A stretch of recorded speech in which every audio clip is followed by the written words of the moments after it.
Hi, Night Rider. Welcome back What is to up? welcome back to Real Amigos. Jeremy Knight with my good man Ian of Austin. Good to see y'all. Ian, how's it going, man? Man, it is crazy. There's a lot happening out in this world of real estate, huh? You're telling me, man. It has been, we had Thanksgiving last week, so we didn't get to have Real Amigos, and I think before that you and I both were traveling. I think I was in Dallas doing a talk. You were in San Antonio, so we didn't do Real Amigos. Houston, there you go. So it's not better. What? Not yeah, definitely not. San Antonio, I think would have been better. But good to see you, man. Me too. Looks like I'm breaking up again. What the heck, man, is with this internet? You don't look Anyway, bad on this side, but I do realize that excuses don't sell homes. So there we go. How's this? Yeah, you better? No, it was better before.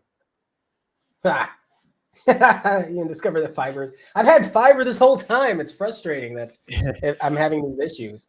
I call out somebody and listen, I'm not judging. I'm judging a little bit. This woman that's like, I don't know. She looks like she's 16 years old, comes and starts telling me about my router might not be plugged in. I'm like, okay. Anyway. Yeah, you definitely look like somebody who doesn't know how to plug in a router. Right. But all right, so look, we got a lot to get to today. I mean, we got the FHFA announces new conforming loan limits. FHFA gave out their Q3 numbers.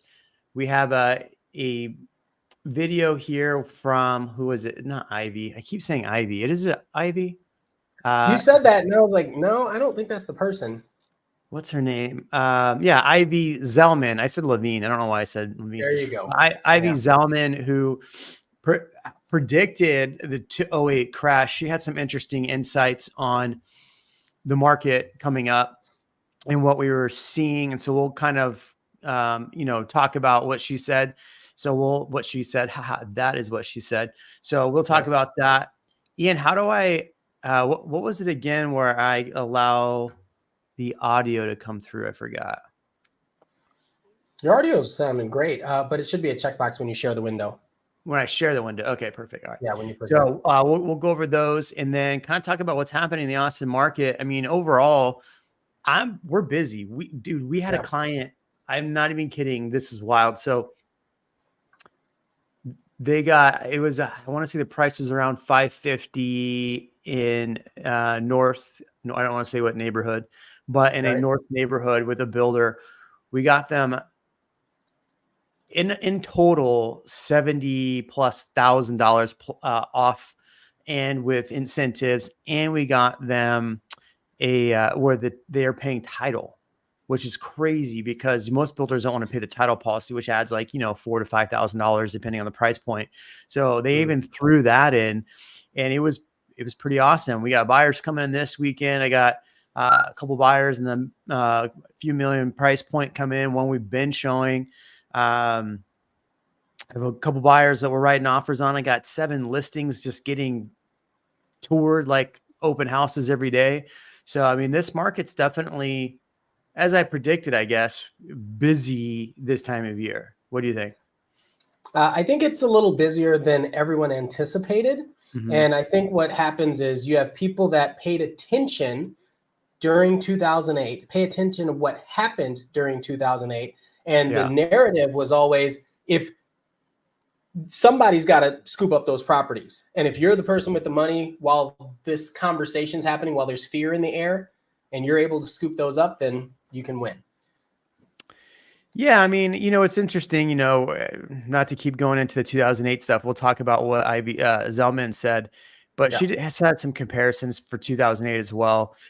There's just a lot of variables that are different right now. So we'll get into that, but let's get into this first, which is the FHFA and the new lending rules. And then we'll get into loan limits. What was that? The conforming loan limits.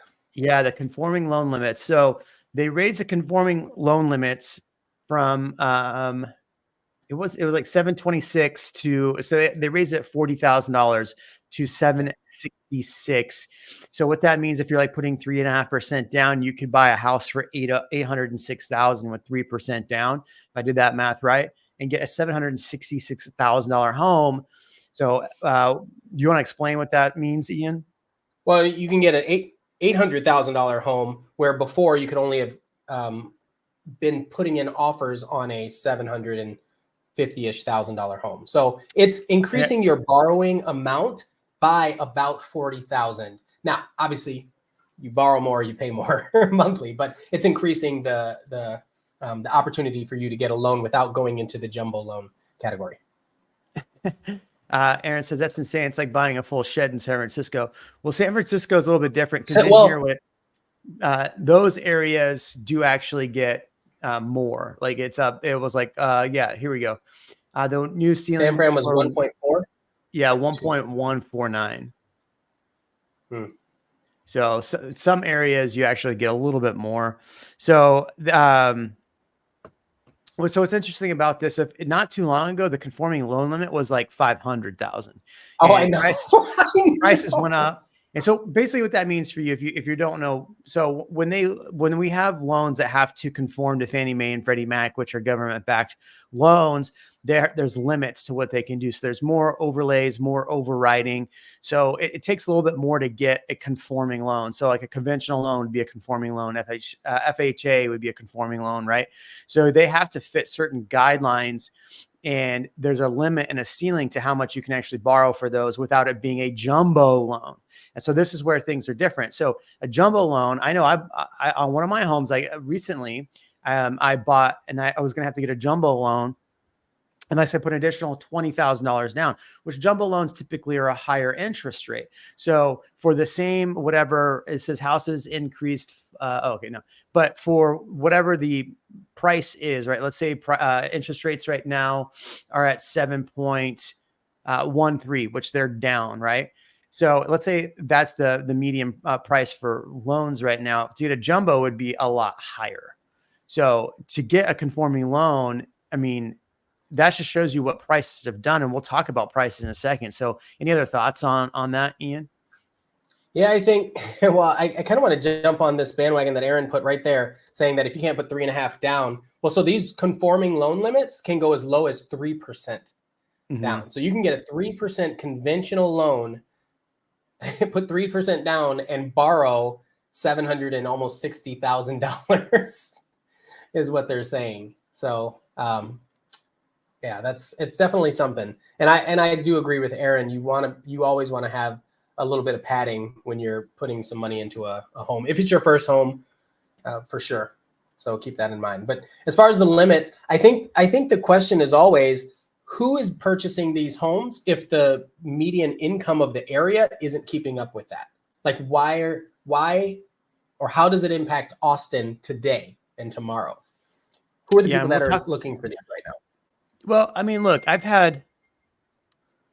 get what Aaron's saying here, but let's go back to 2019, 2017, 2018, and we'll look at some of these. I had a client that purchased a home, or I guess more Eileen, my wife, had a client that purchased a home back in 2017 with, I think, 3 or 3.5% down FHA. And then we turned around and sold that this year. They bought a new home, and they made on that home probably $250,000 this year, even when the market wasn't as high as it was in 2022. So they still made like $250,000, put half of that down on a new home. And so, yeah, I could see where, you say, hey, look, 3.5%, you shouldn't be doing that.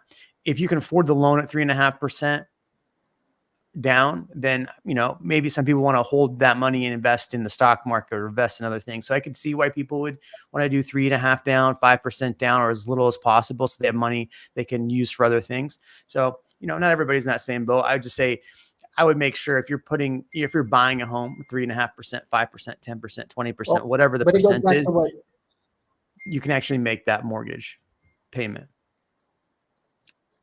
Still there? Did you leave? Hello? Are you there, Ian? Yeah. No, I'm here. Okay. So Yeah, Neil you can hear me? Patel I'm here. says PMI would be Okay. insane for that. They actually reduced PMI recently, so it's like a 0.5% down. So I don't think PMI would be that much. I mean, it would definitely add to it for sure, but the numbers for PMI are Well, down. PMI, you have PMI, you obviously have your interest rate today, and you have the taxable burden, which I know has been decreased. So PMI has been decreased a little bit. Tax homestead has been amplified a little bit. And so as interest rates drop, we should be in a pretty good spot as we're moving forward here. Start getting into better spots And for I need to affordability for people. I need to do a video on the If the tax. competition stays low. Yeah. I need to do the video on the taxes and how that changed because, I did a video talking about how the new tax bill, before it came out, I said that this wasn't really going to add much. To my chagrin, a property that I was paying $7,900 in taxes on is one of my investment properties. And based on everything, I'm like, God, this thing's going to go up to $9,500. Actually went down $200 this year with that new tax savings plan. So to my surprise, It went down. We'll see what my personal home comes out because it's definitely not going to, I mean, it's still going to be high, but okay. That's good. So you want to move forward and talk about the Federal Housing Finance Agency puts out their, what is this called? HPI. It's not HPI. What is it called? Anyway, it's their, all right, here, let me just pull it on the screen. Give me 1 second. It's been a long week already. I got a busy week going. So I'm doing I'm doing a YouTube thing tomorrow. I'm meeting with a couple agents about coming to Real Broker tomorrow. And then on Friday, I'm doing like a 2-hour class on video for some lender wanted me to come do some thing. And I'm like, all right, cool, I'll come. And then he's like, oh, by the way, it's 2 hours long. I'm like, wait, you want me to talk for 2 hours, bro? You better pay me. Like, are you serious? All right, full screen. Here we go. I had the same thing. I've got a couple Real Broker meetings, and then I had a guy today that we're putting in an offer on 80 acres. Nice. He already bought 250, and he's trying to buy 80 more. 2 hours west of here. Where? I can't disclose. You said 2 hours. I'll send it. Yeah, I'll send it to you after. All right, but I'm just saying, how far from town was it? From Austin? Oh, 2 hours from Austin. It's 2 hour drive from here. Nice. Okay. So the house prices rose in the third quarter for FHFA's HPI. So they rose 5.5% between 2022 and 2023. Home prices were up 2.1% compared to the second quarter of 2023. So definitely we saw an increase still year over year. And we're going to talk about in a second, we're going to talk about the Fannie Mae's economic developments for next year and their insights for 2024. But this went up 2.1%. And then from September to August, or from August to September, it was up 0.6%. But here's what's interesting. So home prices rose in 93 of the top 100 largest areas over the last 4 quarters. The annual price increase was the greatest in Albany, The metropolitan area that saw the most significant price decline was Austin Round Rock, down 5%. Yet Austin is down barely 1%. What are your thoughts on this? So it's interesting because I was listening to who is this? The Texas Tribune, and they had a whole economic conversation about how fast we're growing and how much we have to be ready for the growth because of what's happening in Austin. From when they say Austin, from Georgetown down to San Antonio, we're just poised for so darn much growth, which means houses being purchased. So where they're getting these numbers, I don't know. I think we're going to, so to answer, to rebuttal Aaron's comment here, I mean, we're having a lot of clients buy in like last year, all my clients were like $1 million to $2 million. Like all of our clients were $1 million to $2 million. Right now, the people that have been the most successful this year are all of our buyers between 400,000 and 600,000. So Absolutely. That's, I mean, if you look, that is kind of in line with the median and where prices are, right? 550 is the median or whatever. I didn't pull up the Austin numbers because I just did a video on it last week, but that's still like we like right now we have clients under contract at like 450, 430. We just closed one at 640. We have clients coming in this town looking in the 900 price point. But I mean, a lot of our clients that are finding success have been FHA buyers, that have been VA buyers. So are you seeing the same thing though? Oh, absolutely. FHA conventional is hot right now. VA is still doing well. And the price range, you're spot on.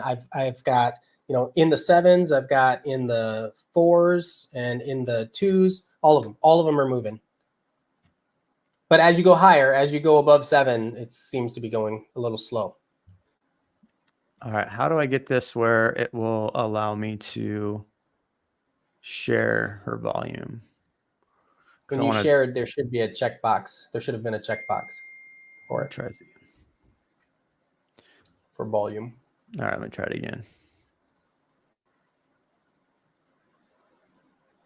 Also shared tab audio. Yes. Yep. Perfect. All right, let's see if this. So this is Ivy Zellman. Here's what she had to say. And the reason why I wanted to bring this up now is because you talked about inventory kind of a second ago.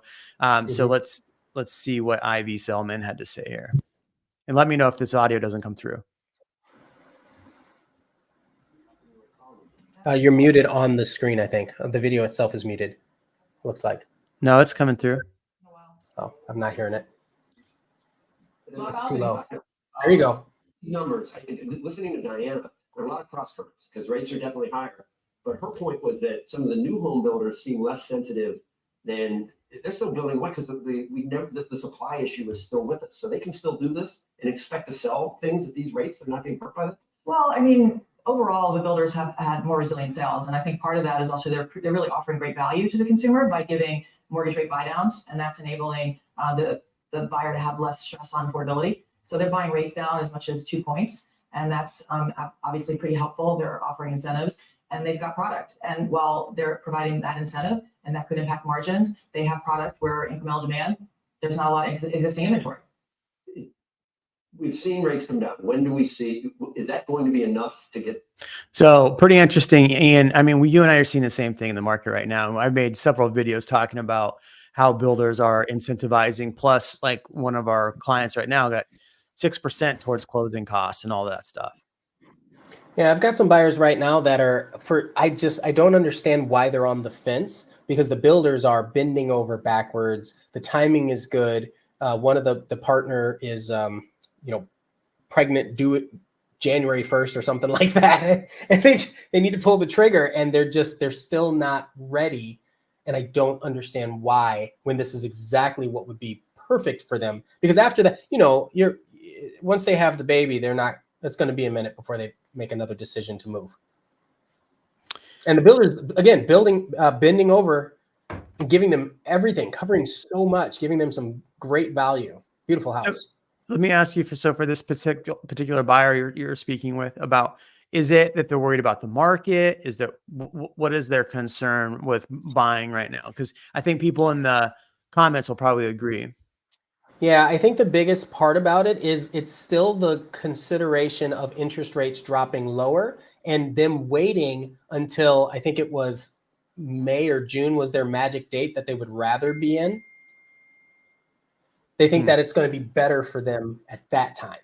Well, then you should have them watch the Ivy Zellman, and then we'll bring up in a second, this article and have them read this, which is the economic survey for next year, which basically says, that what they're saying is that prices and everything are going to bottom out at the beginning of the year. So buying right now, at the end of the year, if you get a lot of incentives with the builder, might not be a bad way to go. But and that's kind of interesting what Neil is saying, and it falls in line with this conversation. He's talking about, are there a lot of bidding wars like there was close to COVID? And I will say what I've personally seen is it's not necessarily a war, but there's these little mini bidding battles where you have people that are relaxed on making offers, which I understand. They're a little more relaxed and builders seem like they're giving the world. But then the next thing you know, the next day or the day after, someone's come in and already put an offer in on that house because it was such a good deal. So I am seeing that a lot, but it's not really as combative. And I mean, it's not near as combative as it was in 2021. We're not doing lotteries.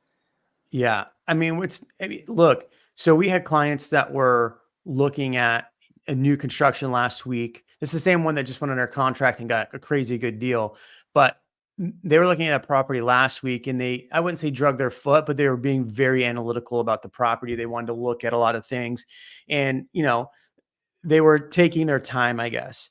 Well, in that, so that we showed them the property. I think it was like Saturday.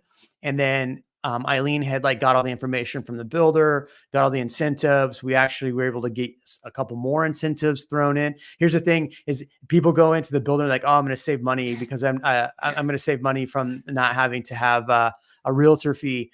Eileen got them even better than what they would have gotten on this deal and the deal they did here. So you're not going to get any better, trust me. And you actually are going to put yourself. Trey Serrano put out a video today about all of the bad things that Perry Homes did to a client. So that would be a good one to watch. Perry, huh? Video. Perry Homes. Yeah, I've had a lot of issues with Perry myself, and yeah. But anyway, yeah. But the house went under contract like Monday at noon.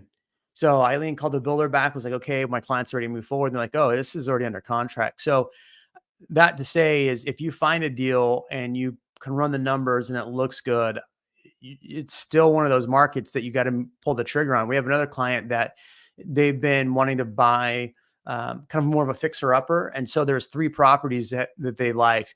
We wrote an offer on one, but they way lowballed and way asked for a lot of stuff.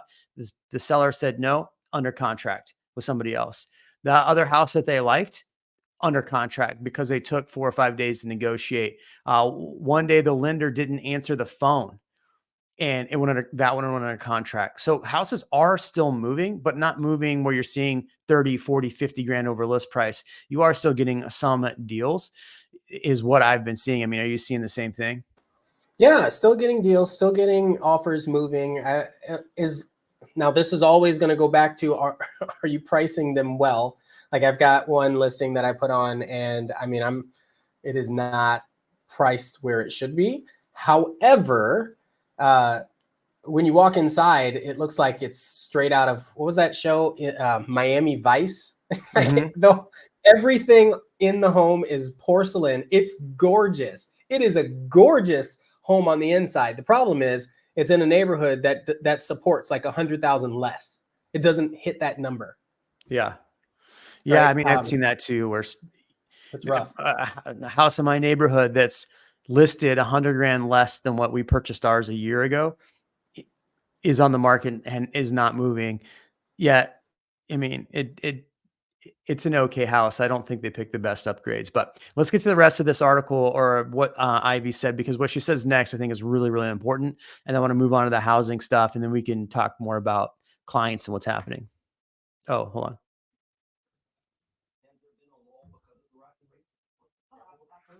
Oh, and by the way, I had this sped up a little bit. So if you can't hear this, Ian, just make sure you let me know because I turned my volume down a little bit. I can't anymore. You can't hear it? You can't hear it? Well, it's not playing right now, but I can't. Oh, okay. Home sales are right now probably at the lowest since the GFC. If you look at 4 million roughly existing home sales. I'm going to back it up just a little bit. Sorry. The lowest since the GFC. To get existing sales going again, will people feel better about it? All right, let me go back up just so you can hear his question. We've seen rates come down. When do we see, is that going to be enough to get existing sales going again? Will people feel better about it? Has there been a lull because of the rise in rates? Oh, absolutely. I mean, existing home sales are right now probably at the lowest since the GFC. If you look at 4 million roughly existing home sales as a percent of households, it's kind of 3%. Financial crisis. Sorry, yeah, at the GFC. Sorry, but I would say that rates today, the average homeowner is more than 80% or below 5%. You've got almost half below 3%. So when you start looking at that, we need a lot further decline in rates to reignite the existing home market. So I think nobody wants to move. That's why there's and mortgage below 3 or 4%. Right. So this isn't going to work itself. So she said 80% of homeowners have a mortgage under 5%, 50% have a mortgage under 4%. So this is a reason why some homeowners are moving. What? Think about how good that is, though. If right now 80% of homeowners have a mortgage under 5%, and there are some builders that are out there that will actually buy your rate down to 5%. So you could be at that 80% of the population of homeowners number today, right now, if you're in the market, of course. Right. And that's why earlier they were talking about home builders having success. So Yeah, we're looking at flat. I think the new home market just down slightly, but with respect to kind of what unsticks the market, I don't know. I think you've got the risk of distress. Looking out further, you kind of look at the aging population that would help move some people out. Vacancies would rise. 2026 or no, 24. By 2030, 24 to 25. It's much better than 25. And you already in your business, you have to be able to make determinations about something that far off. Well, we try. Yeah, and much better for 2025. A rebound. Well, 25, we're looking for a reacceleration off a very low base for existing home sales, only up 7%, but it still would be on a relative basis extremely depressed levels. So when does the shortage of just new homes or even existing homes, how does that find itself? What year? Well, the problem is that land prices have been accelerating. There's been no let up in land. Inflation continues to rise. So with respect to affordability and providing more affordable housing, that really without any government support, developers just can't pencil returns to provide enough housing that's needed. The multifamily market right now is seeing deceleration in rents because of so much supply that's coming to market. And that's will provide consumers. That's something you asked me for. You wanted to know if we had the figures on multifamily. Yeah, on multifamily. How are the numbers there? Oh, I didn't. isn't that crazy? Isn't that, there's a lot to unpack in that. Because she's talking about multifamily as well. Yeah. The biggest problem in Austin is you and I have talked about, is that a lot of these developers are paying a crap ton for this land. There's a lot next to me. It's 31 acres and they want 4.9 million for it. Oh my goodness. Yeah. And some of it you can't even build on. So it's it definitely interesting times for that. And then she was saying 2024, it's going to be flat. That's exactly, and we can get to the Fannie Mae stat here in a second. That's exactly what Fannie Mae said. So sales, like this year right now, we're only going to be at like 4 million sales, which is down, I think 1.6, 1.7 million sales from the peak last year. So think about that. That's a lot lower sales, but we're still, because people aren't moving overall, not Austin, but overall, because people aren't moving, prices aren't moving down.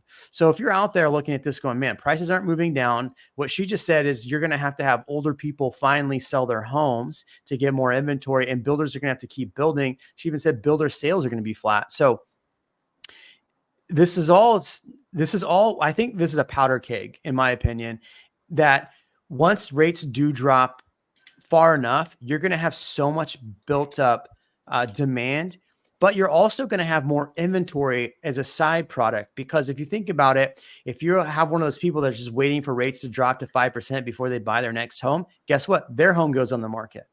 So now you have home on the market and they're buying a home. So you have inventory for someone else, and then this person's buying inventory. So there is a 1-for-1 inventory there. So it's not just renters purchasing. So, what are your thoughts on what Ivy said and my rant? Yeah. Well, there are a couple things in there. One, I wanted to just do the math on that. The acres, you're talking like $125,000 an acre next to you, which is that's crazy.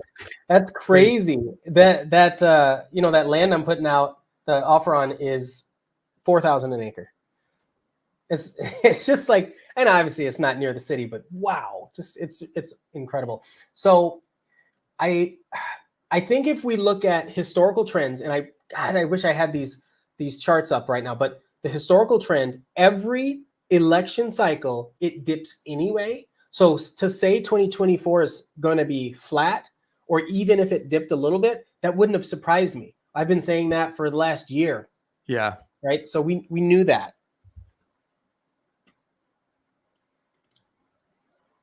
As far as multifamily, I'm curious about that, because I'm actually hearing a lot more conversations about multifamily, specifically because of the tax advantages of it. I think more people are discovering the beauty of being able to leverage multifamily. And Well, so I at think least what you're that's the conversations that I'm in more often now. right. So I think what she's speaking about multifamily, when you and I talk about multifamily, we talk about 4 to 8 units, right? Correct. Yeah. Or 2 to 4 to Well, 8 units. What she's talking about multifamily is more of like commercial. So putting in a 160 unit complex. yeah, I'm That talking type about of commercial. syndication too, like Okay. larger So complexes. Yeah. right. So, and what she said earlier in that is that builders are having a hard time buying that land because it's so expensive.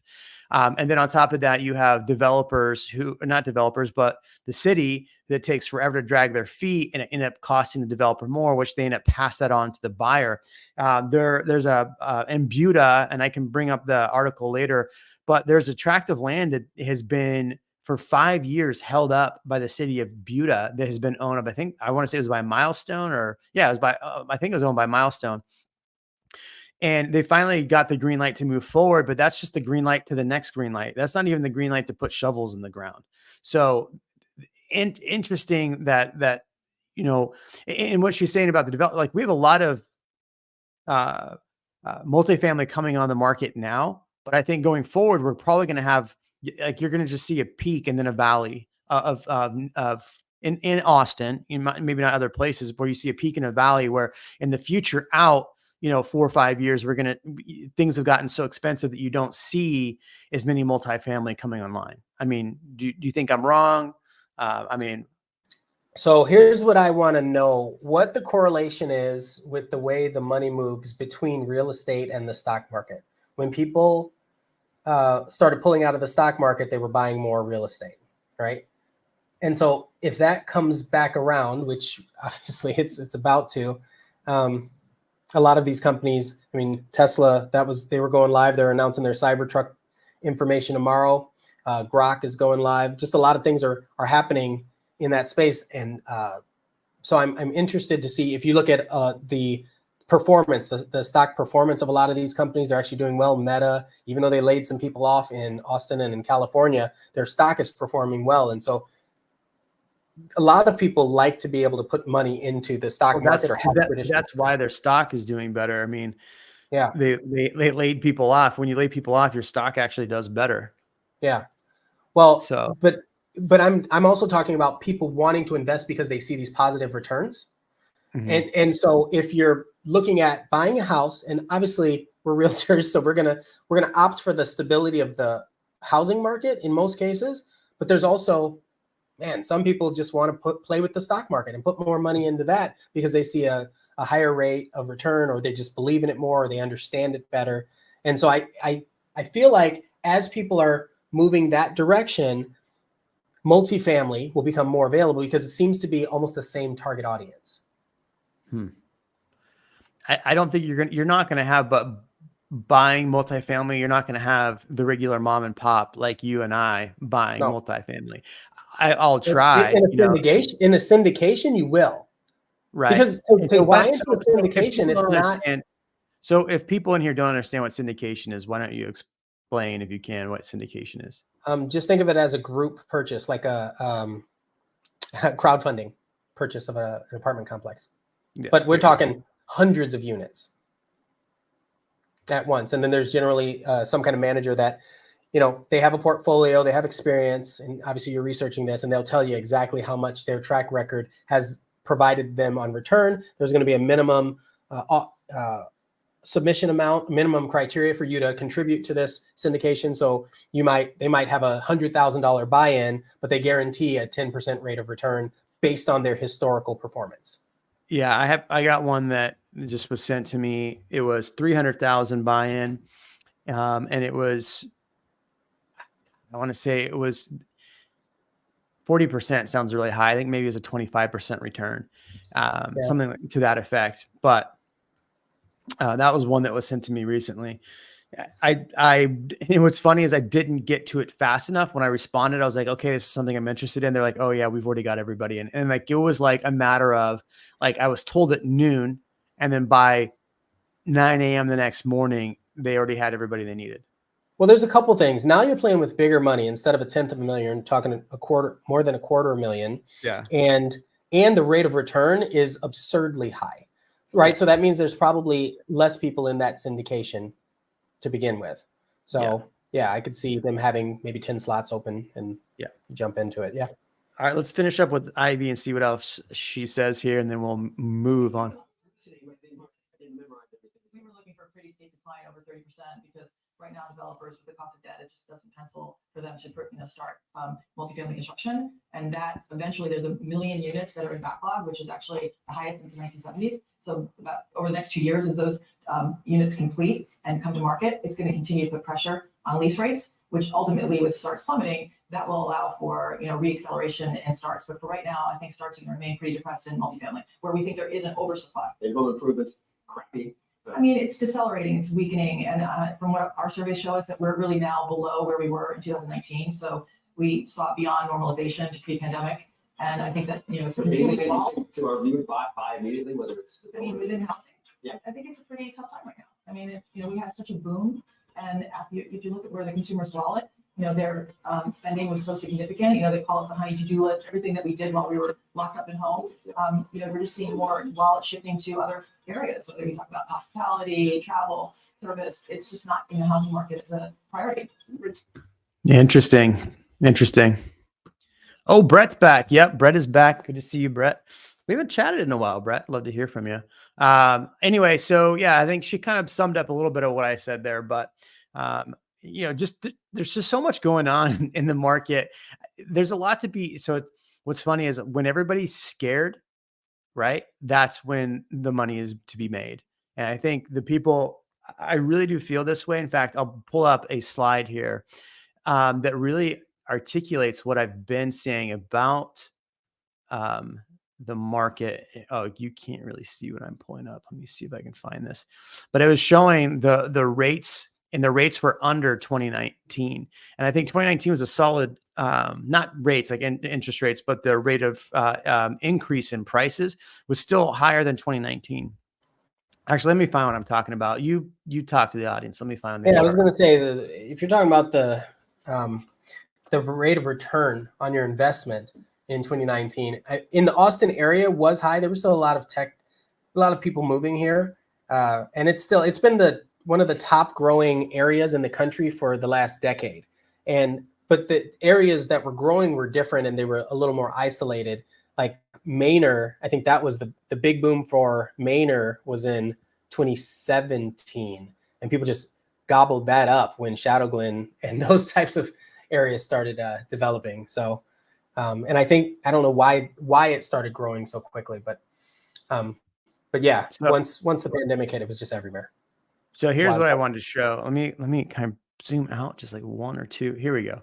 This is a good indication. So back in 2019, I was, I had a lot of clients that were uneasy about the market, right? So if you look, 2019, this is 4.9. So this is housing price appreciation of the previous 4 quarters. 2019 was a slow year. We're at 4.9. 2023, we're at 5.5. So even though it's a down year, people are worried, we're still seeing price appreciation around 5% compared to 2019 or 2018. I think 2018 was a really good year. 2019 was interesting because we were going into an election year. So maybe we see, and then 2020 was an election year, obviously, but we had, I think this number would not have been 8% if we did not have the pandemic, personally, but. Agreed. Oh, no. I agree with you 100%. I think it would have been probably closer to the 6 or 5% mark. Yeah. So let's talk about this. So I don't know if you had a chance to read this. So this is the Fannie Mae predictions, and a lot of it is really close to what she just said. So let me pull this up. I have a little cheat sheet. So basically what this is saying, the Fannie Mae Economic Development Report from November 2023 presents a detailed analysis of the U.S. economy and the housing market. Key highlights are the economy forecast. A mild recession is predicted for 2024 with a 0.4% decline in GDP followed by an expansion of 1.6% in 2025. So 2024 really is a good year. I mean, by this, it is not a bad idea to buy in a recession. So the unemployment rate is expected to peak at 5.4% in mid 2025, with core inflation moving towards the Federal Reserve's 2% target. Housing market outlook shows that home sales are projected to bottom in early 2024, influenced by the peak impact of rising mortgage rates. Total home sales are forecast to be at 4.8 million in 2023, 4.7 million in 2024. So it's saying that we're actually going to have less sales next year because of a mild recession. Now, Fannie Mae was definitely wrong this year when they made their predictions earlier in the year to now. Well, And so okay. who knows? But hold on. And 5.3. So this is huge from 2024 to 20. So this is why I'm saying like 2024 might not be a bad idea.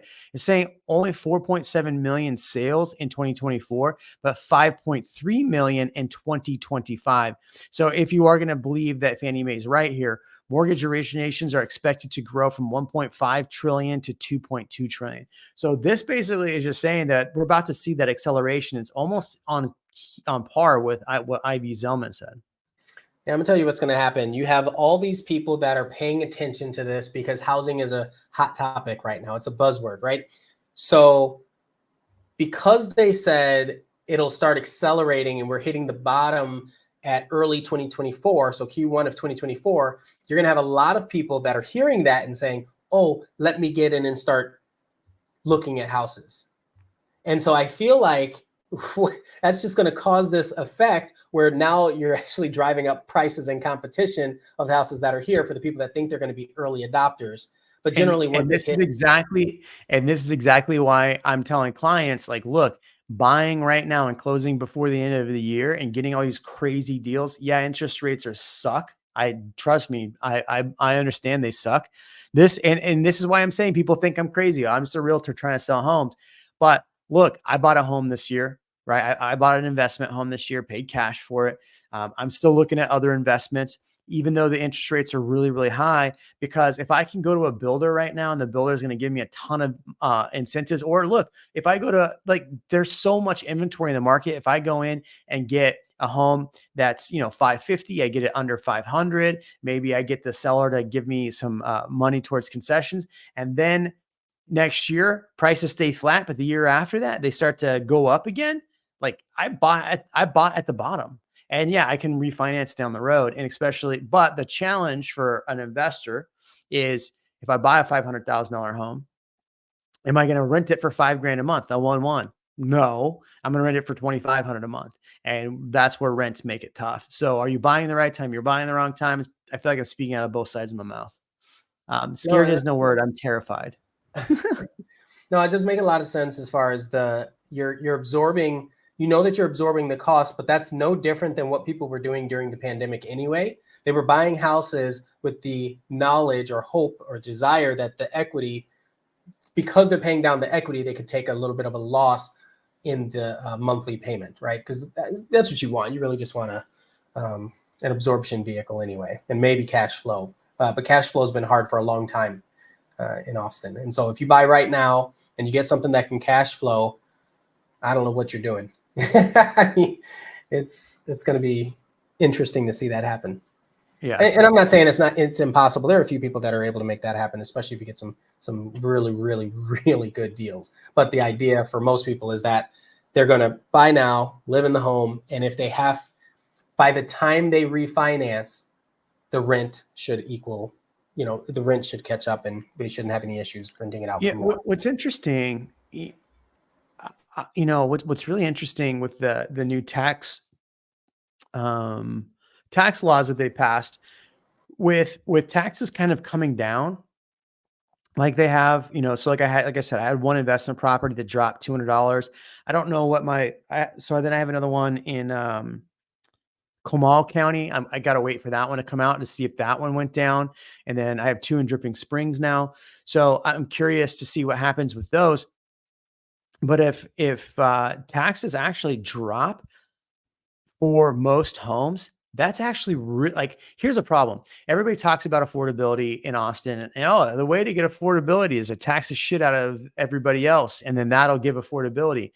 But it makes it a lot harder for people to actually own a home. The reason why they're taxing the shit out of everybody is so that they can actually do more multifamily and get more parcels that they can make more money on, right? So if you put one home here, you're only going to make X amount. But if you put 10 homes here, you can actually make more.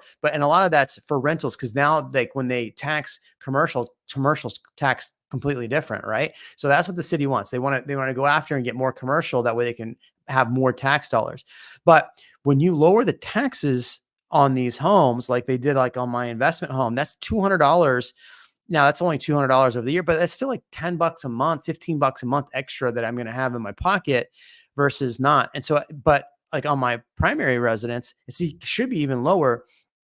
So that actually makes it more affordable for most home buyers buying right now. So there's a couple things there. Because it's a static number, the lower priced home gets the greater benefit of the tax reduction. So that's the first thing. So yes, it does help with affordability. What do you think happens when more people can afford homes in an area? More people are going to buy, for sure. That's it, right? So while it does improve affordability, all that does is accelerate the amount of purchases and the amount of investments. Yeah. I mean, it makes it more affordable this year for people and next year for people, but 2025, it may not be as affordable. So short term, definitely gonna have a little bit more. So let's see what's going on in the comments here. Yeah, Brandon, thank you. Dollar cost average for homes. Yeah, I agree. Aaron says, moving. Oh, my name. Yeah. How long does it take for tax percentage to go down in a neighborhood? That's an interesting question, because the way the tax going down is as home values go up, they will decrease every year. So here's an example. So let's say the county is going to they need from every home at $10,000 this year. Well, and so if they tax your home at $550 this year, they're going to far exceed that $10,000. So now they got to drop the tax down a little bit, the tax rate down a little bit, so they can meet that 10,000 mark without overtaxing. So that's one leverage. So you may not see, so let's say that home values don't go up, you may not see that rate go down at all. It may stay flat. So every year they're reassessing the tax value so they know how much to actually take in. So that's one half of it. The other half is if it's specifically a new neighborhood, oftentimes the neighborhood, they're buying improvements. They're borrowing money for these improvements. And so as you're paying this bond down to the city, then it's lowering your taxable rate for that phase of the neighborhood. So if you buy in a neighborhood and let's say the tax rate is 3%, I'm just going to use 3%. The following year, it might be 2.9 in that phase of the neighborhood. The year after that, it might be 2.8. And so while your total tax rate is going down, the only part that's actually going down is the part that's part of that development cost. So the mud or the PID or the PID probably won't go down, but everything else will potentially, those tax rates will come down. It'll reduce your overall tax rate, but the tax that you're paying for those things will stay the same. If not, I mean, I don't think they usually will go up for the mud, but the mud, because that mud or PID, because the PID gets paid off, right? So the PID gets paid off. So that one reduces. Yeah, mud. So it's a municipality. I always used to call it mandatory. Yeah. I used to call it mandatory. People are like, it's not mandatory, it's municipality. I'm like, yeah, I know, but it's still mandatory. But have you seen a mud? Could it decrease with volume? Right. So if you add more people onto this mud, could the price decrease? This is a question. I actually don't know the answer. Yeah, I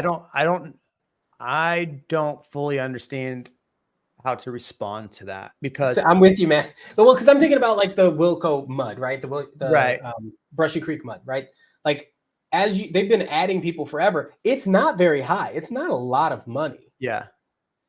Yeah, I've just had clients that bought in Brushy Creek. So see, that's stuff that they make purposely hard to understand. But to my knowledge, you don't have one home and they pay $30,000 a year for the mud, and now they have two homes and now it's $15,000 a year. I think they have it priced in, and there's a break point probably where then they reduce overall, because if every single person's paying $250 and now you're far exceeding what the actual mud costs. So I think there's probably a break point where it actually reduces. I just don't know what that is. If that makes sense. Yeah, it does. It's good. So, all right. What else have we got in the comment section? Did Brett fall asleep? I haven't seen him. He was in Hawaii, so he's probably sleeping on the couch. Dude, I got some fun clients coming in soon, man. It's been really fun the last couple of weeks. I have one that we wrote we wrote an offer. I want to say the house is listed at 495. We wrote an offer for 435 cash, and they pretty much told us to pound sand. And I was like, yeah, this thing is gonna sit. And I turned around, it was under contract. I'm like, what the heck's happening?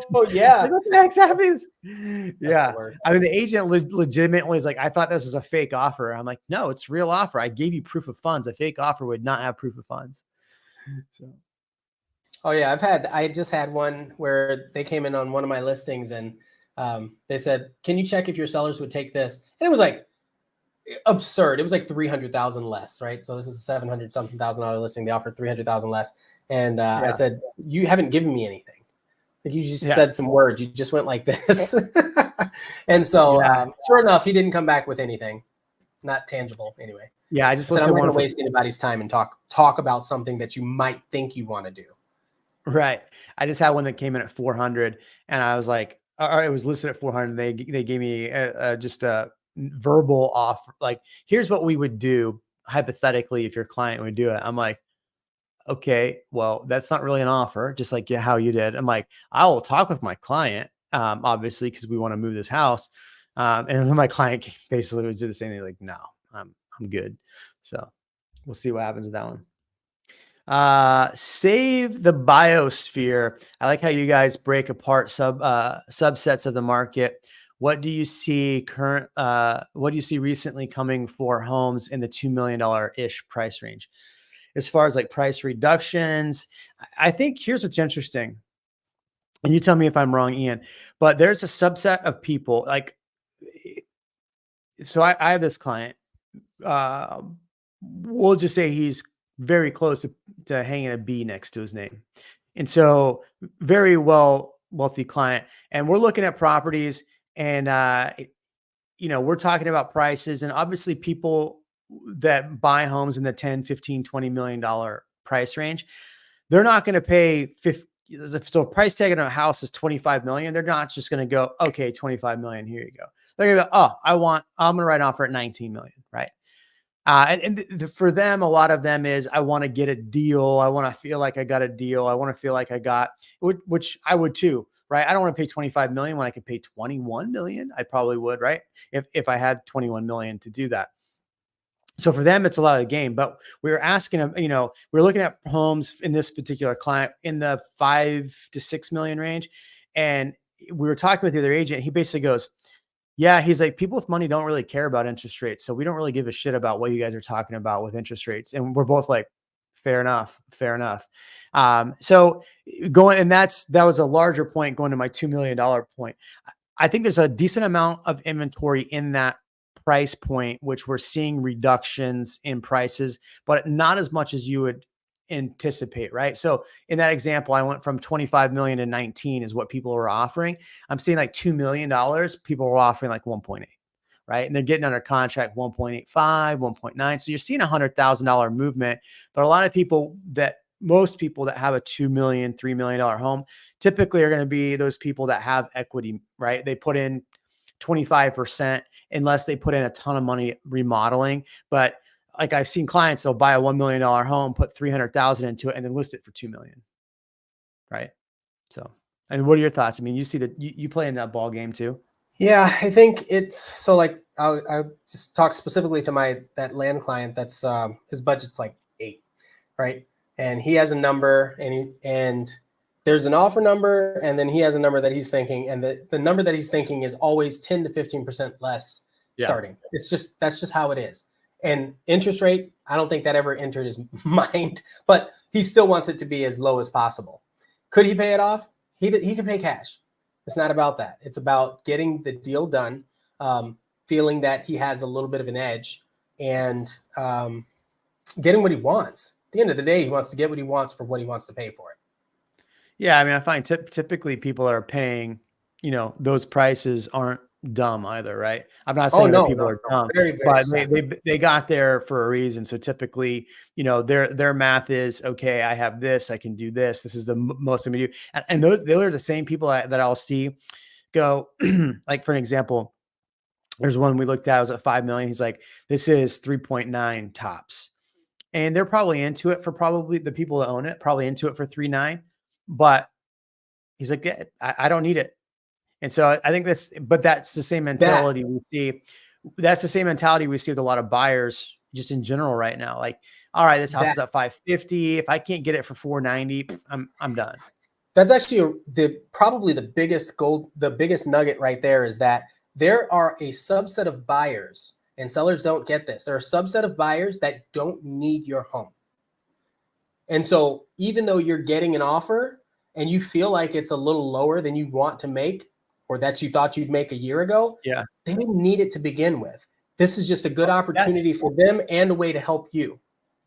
You actually brought up something that I forgot to talk about, and I thought we talked about it, but I talked about it on the hot sheet I was on the hot sheet last week, about 3 days. So one of the things that I talked about on the hot sheet for Broke Agent Media was the fact that what did the average for cancellations was 16% nationwide, but Austin was about 14%. So what you said makes sense. If people put an offer on a property and they sit back and go, seller's not really working with me on this or that, I'll just back out and find another property. So there is that kind of mentality as well, right? Where, 14% of the Austin market, people are just backing out of contracts. So, I mean, that's 1.5 out of 10. I'm also going to make another politically correct statement. There's also a subset of buyers in the Austin market that will always do that anyway. Often do that anyway. Yeah. Right. And I so think a lot of investors are like that. Yeah. Yeah. Exactly that. Yeah. Cool, man. We've been doing this for, on my side, 59 minutes for the audience. Oh yeah. 57. And 25 seconds. It doesn't seem like that. This is good. Yeah. It goes by so fast, especially when we haven't done this in 2 weeks. So I appreciate everybody. Ian, any last shout outs? Yeah, man. I think, we're out next week because we're in San Antonio for a thing. Wait, we're in San Antonio? I see your eyes. Yeah, we're in San Antonio for a thing. So apologies for everybody. We won't be on next week. But is that the holiday party? Well, I wasn't gonna say what it was, but yeah. It's a real broker holiday party, man. That's true. So yeah, we'll be in San Antonio. But it's so interesting because Jeremy and I, we go to all these different places. We meet with all these different realtors and we have all these different discussions, and it's so fun and always sometimes it's alarming to hear the perspectives in all these different areas. You can tell instantly whether an agent knows what the heck they're talking about or not. And so I love the perspective that a lot of these people are giving. So that's why we love going to all these places. So we will be out next week, but we'll see you. We'll come back with some more information. And if you have a realtor friend that is struggling or thinking of leaving the industry, tell them to give us a call and we'll talk with them a little bit about what we're doing at Real Broker. There's a lot of interesting things happening over here. We got a lot of really great agents moving over here because we offer a lot. Look, what I saw a stat was 100,000 agents had left the market this year already. So there's a lot of realtors leaving. There are opportunities out there. Have them give us a call because Ian and I have been bringing agents over that were struggling, helping them with some of their marketing, getting them going on the right track. And now they're successful agents. So somebody asked leprosy. No, not leprosy. So I wanted to bring this up earlier. So I had strep throat, if you remember, and then I thought I had a reaction to amoxicillin. I actually ended up getting gut-tight psoriasis. And so now, I have zero medication for this, and it's just wildly getting out of control. So GT1000, appreciate you, or T1000. Thank you. Appreciate y'all. We'll see you. We'll maybe do Tuesday or Thursday. Drop in the comment if we should do Tuesday or Thursday. We'll see you.